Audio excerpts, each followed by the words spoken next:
देखिए मैडम, भूत का बच्चा। Question number 9। आराम से पढ़िए, फिर समझ आएगा। जल्दबाजी में समझ नहीं आएगा। फंडे सारे चैप्टर के लग रहे हैं। देखिए, a weather forecasting plastic balloon of volume 15 metre cube. देखा होगा मूवीज वगैरह में, डिस्कवरी में देखा होगा, वो वेदर बलून छोड़ता है। Contains hydrogen of density 0.09 kg/m3। अब इस क्वेश्चन से काफी चीजें समझने की कोशिश भी करेंगे इसी एक क्वेश्चन से। तो अगर आप देखेंगे, हाइड्रोजन की जो डेंसिटी है बेटा, वो है 0.09 kg/m3। एक लाइन स्किप करके मैं अभी आपको दिखा देता हूँ। Balloon is floating in air of density 1.3 kg/m3। तो पहले तो ये देखिए, हाइड्रोजन जो है वो 0.09 kg/m3 है, और एयर की जो डेंसिटी है वो 1.3 kg/m3 है। जो हम चैप्टर के शुरू से जो बात कर रहे हैं कि बॉयंसी, ये मत मानिए वाटर में है, वाटर में है, वाटर में है, हर मतलब कोई भी फ्लूइड है उसमें है। तो इसमें जो हाइड्रोजन बलून है, उसकी जो डेंसिटी है वो 0.09 kg/m3 है, और एयर की डेंसिटी 1.3 है। इसलिए जो density of the fluid is more than density of the material, इसलिए जो मटेरियल है वो राइज अप करेगा।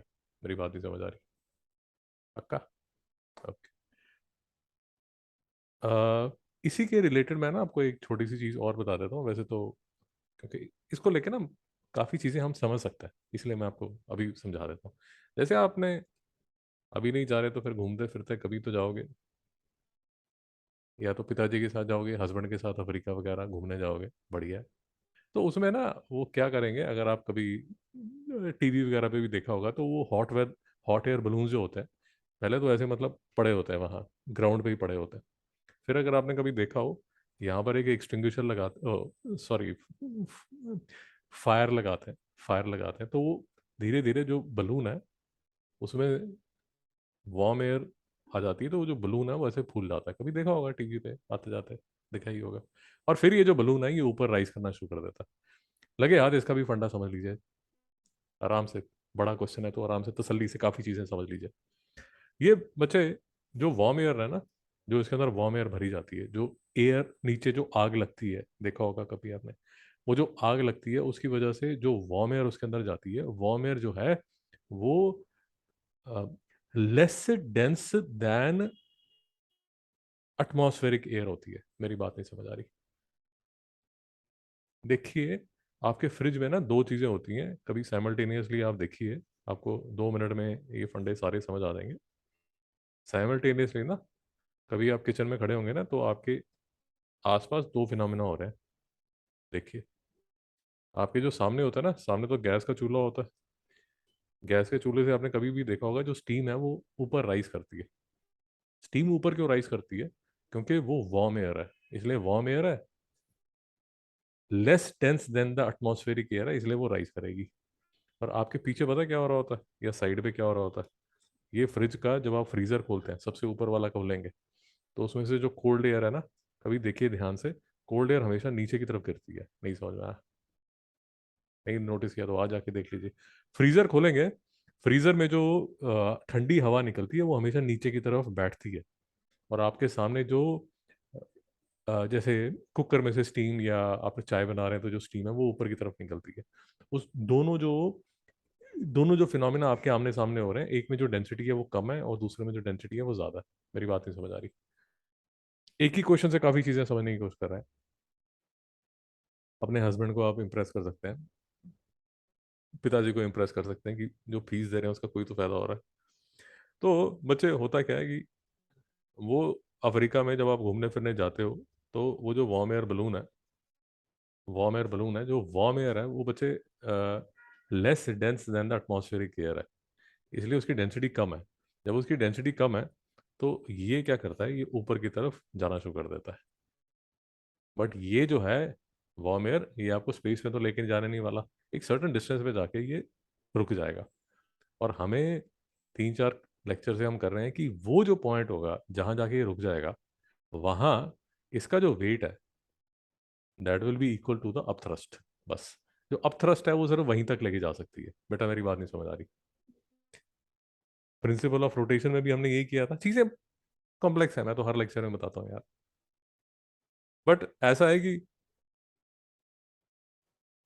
या तो अब समझ आ जाएगी, कि कभी 11th में जाओगे तो वापस लेक्चर देख लेना, तो अच्छी तरह समझ आ जाएगी। तो ये जो हॉट एयर बलून है बेटा, वो एयर में उतना ही राइज करेगा जिसमें फाइनली जो अपथ्रस्ट है वो किसके इक्वल हो जाएगा, वेट के। वहां जाके ये जो हॉट एयर बलून है ये स्टेबल हो जाता है। मेरी बात ही समझ आई। इसको लेके आप स्पेस में नहीं जा सकते, क्योंकि एयर भी थिन होनी शुरू हो जाती है, एयर की भी डेंसिटी ऊपर जाके कम होनी शुरू हो जाती है। नहीं समझ में आया? तो एक पॉइंट ऐसा आता है कि एयर का नीचे नीचे जो हमारे टूवर्ड्स अर्थ जो एयर है उसकी डेंसिटी ज्यादा है। ऊपर ऊपर ऊपर ऊपर जाते हैं तो उसकी डेंसिटी कम होनी शुरू हो जाती है। मैं I am jumping from lot of topics to lot of topics. वो डेंसिटी ऑफ एयर जो है ना, वो डेंसिटी ऑफ एयर की वजह से एक क्लास 10th में आप करेंगे रिफ्रैक्टिव इंडेक्स। वो रिफ्रैक्टिव इंडेक्स भी जो है ना वो चेंज करता है depending upon the density of air. नहीं समझ में आ रहा? करेंगे। बहुत ज्यादा जंप मार रहा हूँ इधर उधर। ठीक है, यहाँ तक समझ आ गया जो चीजें हो रही हैं? अब फिर से देखिए। अब बेटा ये वेदर फोरकास्टिंग प्लास्टिक बलून है, 15 मीटर क्यूब का है। इसमें हाइड्रोजन आपने भरी 0.09 kg पर मीटर क्यूब। जब इतने टॉपिक से जब मार रहा हूँ तो एक टॉपिक और मार देता हूँ। हाइड्रोजन बेटा बहुत होती है इनफ्लेमेबल, तो इसको ध्यान से पकड़ना होता है। इसका जो थोड़ा सेफ जो ऑल्टरनेटिव होता है वो होता है हीलियम। हीलियम जो है वो, क्योंकि फिर से केमिस्ट्री में घुस जाता हूँ, हीलियम जो है बिकॉज इनर्ट गैस है तो वो ऑक्सीजन के साथ इतनी जल्दी रिएक्ट नहीं करती। या हाइड्रोजन तो एकदम मतलब क्लिफ के साइड में खड़ी होती है कि अभी मैं रिएक्ट कर दूँ। तो इसलिए हाइड्रोजन को ज़रा ध्यान से पकड़ा जाता है, फ्लेमेबल है एकदम, आग पकड़ लेती है। मेरी बात नहीं समझ आ रही? यहाँ तक कोई डाउट है? इसका वो कहाँ पर है यार, इसका वो गद्दा कहाँ पर है, वो बिल्ली से खींच रही है सारा। ओके, अब देखिए। The volume of an equipment, the volume of equipment carried by the balloon is negligible compare to its own volume. तो कंपेयर टू मतलब इसका, इसके साथ कुछ मटेरियल भी होगा, इसके साथ कुछ मटेरियल भी होगा। तो ये बोला जा रहा है कि सर जो इक्विपमेंट इसके साथ है, इक्विपमेंट क्या होता है बच्चे, वो जो वेदर के लिए जो उसको चीज़ें चाहिए हो, थर्मोमीटर वगैरह फलाना ढिमकाना, जो बेसिक सी चीज़ें हैं, उसका बता रहे हैं कि सर वो जो है उसका जो वॉल्यूम है, ध्यान से रखिए, ध्यान से पढ़िए, वॉल्यूम बोल रहे हैं कि जो वॉल्यूम ऑफ द इक्विपमेंट है वो निग्लिजिबल है। कि बलून इतना बड़ा होगा, ये बलून इतना बड़ा होगा कि पीछे अगर यहाँ नीचे वो थर्मोमीटर वगैरह लगा भी हुआ है तो उसका जो वॉल्यूम है compare to the volume of the balloon, वो निग्लिजिबल है। अभी तक तो क्वेश्चन नहीं समझ रहे? नहीं समझ रहा है? Okay. The mass of empty balloon alone is 7.15 kg। थोड़ा इसी से आइडिया लगा लीजिए कि बलून बड़ा होना चाहिए, इसलिए 7.5 किलो का तो बलून ही है। नहीं समझ में आया? भाई समझ आ रहा नहीं आ रहा? 7.5 किलो अप्रोक्सीमेटली क्या होता है, ये बिल्ली जो है ये 1.5-2 किलो की है। मतलब इसकी 3-4 बिल्लियां आप पकड़ेंगे तो उतना तो हैवी वो बलून है, क्योंकि वो बलून फैलेगा। तो एम्प्टी बलून जो है वो 7.15 kg का balloon floating in air of density 1.3 kg per metre cube. यहाँ तक क्वेश्चन समझ आया या नहीं आया? सॉल्यूशन तो बाढ़ में गया, क्वेश्चन समझ आया? एक बार फिर से पढ़ते हैं। वेदर है बच्चे, weather forecasting plastic balloon of volume 15 metre cube, जब फूलेगा तो 15 मीटर क्यूब का बनेगा। Contains hydrogen of density 0.09 kg per metre cube. तो ये बलून है बच्चे, ये बलून के अंदर जो हाइड्रोजन आप भरेंगे वो भरेंगे 0.09 kg पर मीटर क्यूब। और ये जब फूल जाएगा, ये फूले हुए बलून की जो वॉल्यूम है वो है कितना, 15 मीटर क्यूब। बाहर की जो हवा है उसकी जो डेंसिटी है वो है 1.3 kg पर मीटर क्यूब।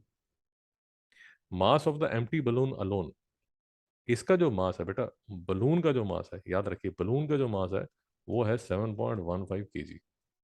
बेटा यहाँ तक बात समझ आई? ठीक है। अब आराम से शांति से, बड़े क्वेश्चन को आराम से तसल्ली से पढ़ना चाहिए।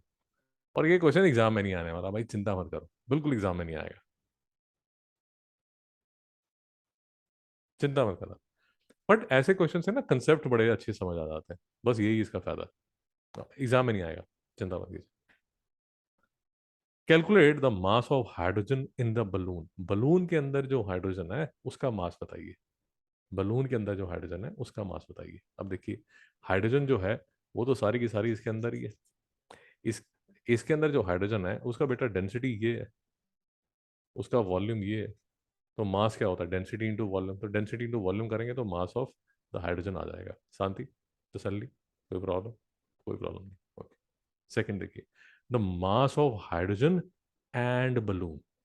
अब फर्स्ट पार्ट में जितनी हाइड्रोजन है वो तो निकाल ली, बलून का मास आपको पता है 7.15 kg है, और दोनों को ऐड करेंगे तो दोनों का मास आ जाएगा। बेटा नहीं समझ में आया? पक्का?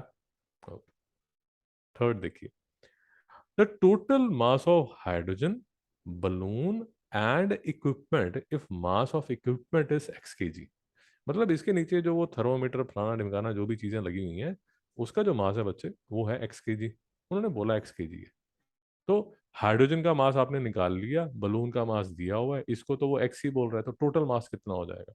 Mass of balloon plus mass of hydrogen plus mass of equipment which is x, बस ये इसका आंसर हो जाएगा। शांति, थर्ड पार्ट हो गया। Fourth part, the mass of air displaced by balloon. अब mass of air displaced by balloon, इस पे थोड़ा शांति से अब आएंगे हमारे मिस्टर आर्किमिडीज और सब।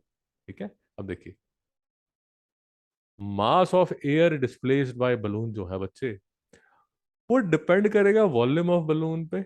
वॉल्यूम ऑफ बलून, जितना बलून आपने एक्सपैंड किया उतनी ही तो एयर डिस्प्लेस करेगा वो। नहीं समझ में आया बच्चे? तो 15 मीटर क्यूब का जब आपने बलून एक्सपैंड कर दिया, तो 15 मीटर क्यूब एयर तो डिस्प्लेस हो गई। अरे नहीं समझ में आया? भाई बलून को तो जगह चाहिए ना, बलून तो फैल गया। मम्मी पापा सो रहे हैं, आपको डर लग रहा है, आप मम्मी पापा के बीच में जाके सो गए, आप उनको साइड में करोगे ना, तो कितना साइड में करोगे, जितना आपका वॉल्यूम है। नहीं समझ में आया? वैसे तो अलग रूम में सोते होगे, बट अभी कोई डरावनी पिक्चर देखी, डर लग गया, तो मम्मी पापा के बीच में घुस गया, आज मैं आपके साथ ही सोऊंगी। तो आप कित जितना आपका वॉल्यूम है उतना आप डिस्प्लेस करोगे ना मम्मी डैडी को। नहीं समझ आया?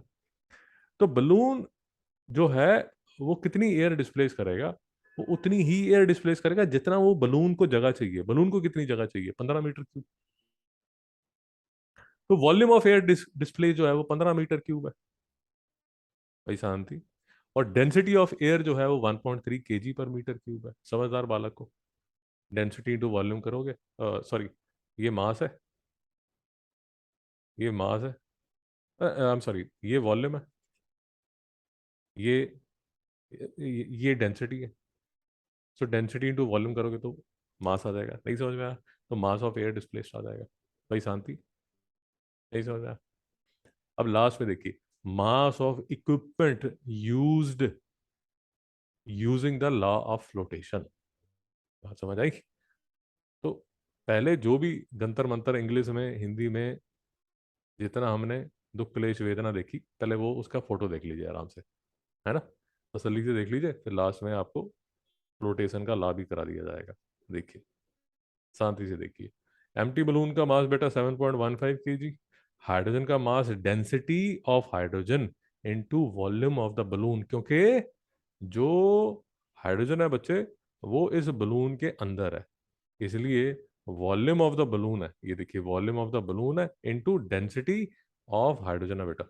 ये देखो, तो कितनी हाइड्रोजन उसके अंदर भरी है? अराउंड 1.5 किलो हाइड्रोजन आपने उसके अंदर भर दी है। 1.5 1.35 किलो अप्रोक्सीमेटली। तो बलून जो एम्प्टी था वो 7.15 kg था, उसके अंदर जो आपने हाइड्रोजन भर दी वो 1.35 kg भर दी। तो दोनों को ऐड करोगे तो आपका जो बलून प्लस हाइड्रोजन जो है उसका जो मास है वो 8.5 kg हो गया। बेटा कोई डाउट है? अच्छा, अब इक्विपमेंट लगा हुआ है उसके नीचे, इसके नीचे ऐसे ही ये इक्विपमेंट लगा हुआ है, इक्विपमेंट का मास आपको x kg बताया। तो थर्ड पार्ट जो हमने किया था कि equipment plus balloon plus hydrogen, उसका जो वेट है वो ये आ गया। बेटा यहाँ तक क्लियर है? अच्छा, फिर वो आपसे पूछ रहे थे कि सर एक बात बताइए जरा, डेढ़ जाने आप बन रहे हैं, ज़्यादा समझदार बन रहे हैं, तो बताइए मास ऑफ एयर डिस्प्लेस कितना होगा? अब मास ऑफ एयर डिस्प्लेस वही, ये जो वॉल्यूम है इतना तो बलून को वॉल्यूम चाहिए, इतनी तो उसको जगह चाहिए, बट डेंसिटी ऑफ एयर जो है वो 1.3 है, तो कितना मास आपने डिस्प्लेस किया होगा? आपने 19.5 kg बेटा डिस्प्लेस किया होगा। मेरी बात नहीं समझ आ रही? यहाँ तक शांति है? अब देखिए, लॉ ऑफ फ्लोटेशन क्या कहता है? लॉ ऑफ फ्लोटेशन क्या कहता है कि लॉ ऑफ फ्लोटेशन क्या कहता है? ये जो ये जो मास ऑफ एयर है, इसका जो वेट होगा, नहीं समझ में आया? कोई प्रॉब्लम नहीं है, यहां देख लीजिए। ये वाला, इसको देख के थोड़ा जल्दी समझ आ जाता है। इसको देख के थोड़ा जल्दी समझ आता है। बेटा ये सॉलिड का वेट है। इस पे जो अपथ्रस्ट लगेगी, इस पे जो अपथ्रस्ट लगेगी, वो किस, वो क्या होगी? जो वाटर का वेट डिस्प्लेस किया वही तो अपथ्रस्ट होगी। नहीं समझ में आया? शांति? पक्का? अब समझ आ गया? तो अब जैसे हम क्योंकि ना ये थोड़ा सा हम शुरू से इसको मतलब कॉमन लाइफ में देखते हैं तो थोड़ा जल्दी समझ आता है इसको देख के। तो जो सॉलिड है उसका वेट नीचे की तरफ, जो अपथ्रस्ट है वो यहाँ पर। तो यहीं से हमने आपको अगर याद है एपरेंट वेट किया था, वेट माइनस अपथ्रस्ट। नहीं समझ में आया? अब वही जो किस्सा कहानी है वो हो रही है यहाँ पर। अब जो एयर डिस्प्लेस्ड है, 19.5 केजी एयर जो डिस्प्लेस्ड है, 19.5 केजी एयर जो डिस्प्लेस्ड है, जो अपथ्रस्ट है, फिर से समझिए, जो अपथ्रस्ट है वो अगर मैं in terms of KG force लूं, तो केजी फोर्स में अपथ्रस्ट होगी 19.5 केजीएफ। नहीं समझ में आई मेरी बात? अब 19.5 केजीएफ जो है वो ऊपर की तरफ लग रहा है, और जो मास है वो नीचे है। अब इसको केजीएफ करके लिखेंगे तो भी चलेगा, कोई इतनी हाई तौबा वाली बात नहीं है। ये ये केजी फोर्स नीचे की तरफ लग रहा है। भाई समझ आ रहा है? मैं अपने आप से बातें करता जा रहा हूँ। इसको सॉल्व करेंगे तो एक्स की वैल्यू जो आ जाएगी वो क्या आ जाएगी? 11 केजी। तो नीचे जो इक्विपमेंट लगा हुआ है वो 11 किलो का इक्विपमेंट लगा हुआ है यहाँ पर। ये जो नीचे इक्विपमेंट लगा है ये कितना लगा? 11 किलो का। भाई कोई दुख क्लेश वेदना? पक्का? और ये मैं आपको बता दूं कि हमने लॉ ऑफ फ्लोटेशन जब किया था, अब थोड़ा सा मैं आपको ठीक तरह करके बता देता हूँ। लॉ ऑफ फ्लोटेशन में हमने ये वाला बच्चे, ये वाली फिगर अगर आपको याद होगी ना, तीसरी वाली फिगर, जिसमें अगर वेट ऑफ द अगर weight of the solid is equal to the upthrust, weight of the solid is equal to the upthrust, तो जो सॉलिड है वो फ्लोट करता है। नहीं समझ में आया? शांति? तो थोड़ा सा कॉम्प्लिकेटेड क्वेश्चन, बट अगर आपको ये क्वेश्चन समझ आता है, अगर आपको ये क्वेश्चन ठीक तरह समझ आता है, तो हम ये रिलेटिव डेंसिटी का भी टॉपिक करेंगे। वो रिलेटिव डेंसिटी का जो टॉपिक है उसमें यही फंडा यूज होगा। भाई शांति? तो इससे पहले के जो सॉल्यूशंस हैं, इससे पहले के जो सॉल्यूशंस हैं, 1 से 8 आपके पास ऑलरेडी व्हाट्सएप पे हैं। आपको भेज दो। ये आसान क्वेश्चन है, 1 to 8, आपको प्रॉब्लम नहीं आएगी। आएगी तो मंडे को डिस्कस कर लेंगे, बट चिंता मत कीजिए, हो जाएंगे आपसे। ये 5C का ये सबसे डिफिकल्ट क्वेश्चन यही है। समझ आ गया? अगर ये समझ आ गया, अब ये वाला फंडा हम यूज करेंगे कहाँ पर? यही जो अपथ्रस्ट और ये सब जो तामझाम है, ये हम यूज करेंगे अब लास्ट सेक्शन के लिए, जो कि है relative density and it's measurement by the Archimedes principal. Shanti?